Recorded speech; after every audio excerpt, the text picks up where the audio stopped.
Hello friends, चला तर आज मस्त गुलगुले बनवूया। पीठ भिजत घालण्यासाठी सर्वात आधी आपण गुळाचं पाणी बनवून घेऊया। इथे मी 1 वाटी गूळ घेतलेला आहे। त्यामध्ये आपण थोडंसं पाणी ॲड करणार आहोत गुळाचं पाणी बनवण्यासाठी आणि गूळ विरघळेपर्यंत आपण तो उकळून घेऊया।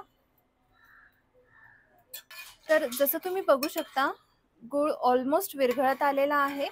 तर यात आपण आता थोडीशी वेलची पूड ॲड करूया, थोडीशी वेलची पूड आणि आता आपण हे सर्व मिक्स करून घेऊया। जसं तुम्ही बघू शकता इथे गुळाच्या पाणीला उकळी आलेली आहे। आता आपण गॅस बंद करून देऊया आणि आपण हे गुळाचं पाणी थंड करून घेणार आहोत आणि मग आपण पीठ भिजत घालणार आहोत। तर इथे गुळाचं पाणी थंड झालेलं आहे। इथे मी 1 वाटी गव्हाचं पीठ घेतलेलं आहे। त्यामध्ये आपण थोडंसं मीठ ॲड करूया आणि थोडं थोडं करून आपण जे गुळाचं पाणी बनवलं आहे ते ॲड करूया। आपण हे सर्व मिक्स करून घेऊया। इथे मी सर्व गुळाचं पाणी ॲड केलेलं आहे। त्यात मी अजून थोडं पाणी ॲड केलेलं आहे। तर आपण हे सर्व चांगलं मिक्स करून घेऊया आणि याच्या जे गिठोळ्या झाल्या आहेत त्या देखील काढून घेऊया। तर इथे मी सगळे गिठोळ्या काढून घेतलेल्या आहेत आणि अशा पद्धतीने आपल्याला एक कन्सिस्टन्सी ठेवायची आहे पिठाची। आणि आता आपण हे एक 15 ते 20 मिनिटं मुरू देऊया आणि मग याचे छानपैकी गुलगुले काढून घेऊया। पीठ इथे चांगलं 20 मिनिटं भिजलं आहे। यात आपण थोडासा सोडा ॲड करूया आणि मिक्स करून घेऊया।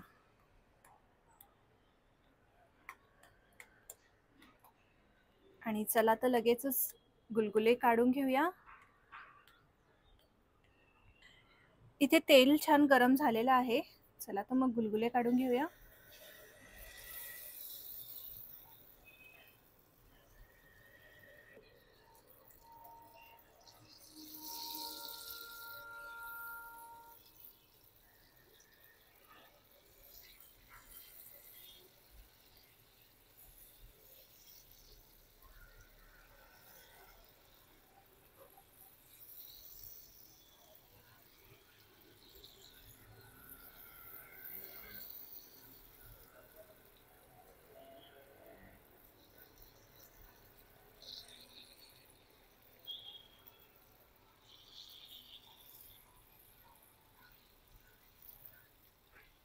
आपल्याला गुलगुले मीडियम फ्लेमवर छान तळून घ्यायचे आहे।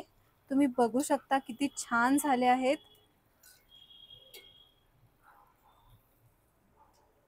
इथे गुलगुले छान तळून झालेले आहेत। आपण ते काढून घेऊया।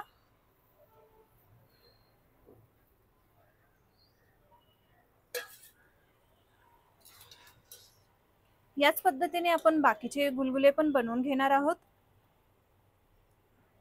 तर इथे आपले गरमागरम गुलगुले बनवून तयार आहे। तुम्हाला ही रेसिपी कशी वाटली हे मला नक्की कळवा। Please do like, share, subscribe आणि बेल आयकॉन हिट करायला विसरू नका। Thank you for watching.